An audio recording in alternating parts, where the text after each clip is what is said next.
எனது ரீல்ல ரமணா படத்துல பார்த்த மாதிரியான சில மோசடிகள் ரியல் லைஃப்ல ஹாஸ்பிட்டல்ல நடக்கிறதா சத்யராஜ் அவங்களுடைய மகள் திவ்யா அவங்க தெரிவிச்சிருக்காங்க. நம்ம தமிழ் சினிமால முக்கியமான நடிகரா இருக்கக்கூடியவர் நடிகர் சத்யராஜ் அவர்கள். இவங்களுடைய மகள் திவ்யா நியூட்ரிஷனிஸ்டா இருக்காங்க. சத்யராஜ் அவருடைய மகிழ்மதி அமைப்பின் மூலமா தமிழ்நாட்டுல வறுமை கோட்டுக்கு கீழே இருக்கக்கூடிய மக்களுக்கு இலவசமாக ஊட்டச்சத்து நிறைந்த உணவு வழங்கப்பட்டு இருக்கு. அப்பப்போ சோசியல் மீடியாக்கள்ல நியூட்ரிஷன் ஓரியன்டா பல வீடியோஸையும் பிக்சர்ஸையும் ஷேர் பண்ணிட்டு இருக்கக்கூடிய திவ்யா அவர்கள் இப்போ ரீசெண்டா போஸ்ட் பண்ணிருக்கக்கூடிய வீடியோ படு பயங்கரமா ஷேர் ஆகிட்டு இருக்கு. சில தனியார் மருத்துவமனைகள்ல இந்த மாதிரியான ஒரு முக்கியமான விஷயம் நடந்துகிட்டு இருக்கு. இது டாக்டரா இருக்கக்கூடிய சில என்னோட ஃப்ரெண்ட்ஸ் ஷேர் பண்ணி தான் எனக்கே இந்த அதிர்ச்சியான தகவல் தெரிஞ்சிருக்கு. சில தனியார் மருத்துவமனைகள் அவங்களுடைய லாபத்துக்காக வரக்கூடிய நோயாளிகளுக்கு தேவையில்லாத ரத்த பரிசோதனை, ஸ்கேன், எம்ஆர்ஐ ஸ்கேன் இந்த மாதிரியானதை எடுக்க வைக்கிறாங்க.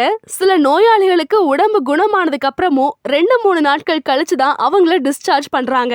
தனியார் மருத்துவமனைக்கு போனா நோய் குணமாகும் அப்படிங்கறத தாண்டி பணம் அதிகமா செலவாகும் அப்படிங்கிற பயம் தான் இப்ப அதிகமாயிட்டு இருக்கு.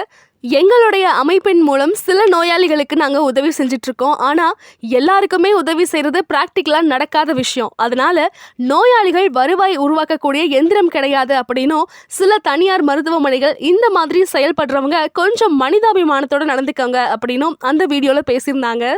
ஆக்டர் சத்யராஜ் அவர்களுடைய மகள் நியூட்ரிஷனிஸ்ட் திவ்யா அவங்க வெளியிட்டிருந்த இந்த வீடியோவை பத்தி நீங்க என்ன நினைக்கிறீங்க அப்படின்னு மறக்காம வீடியோக்கு கீழே கமெண்ட் பண்ணுங்க.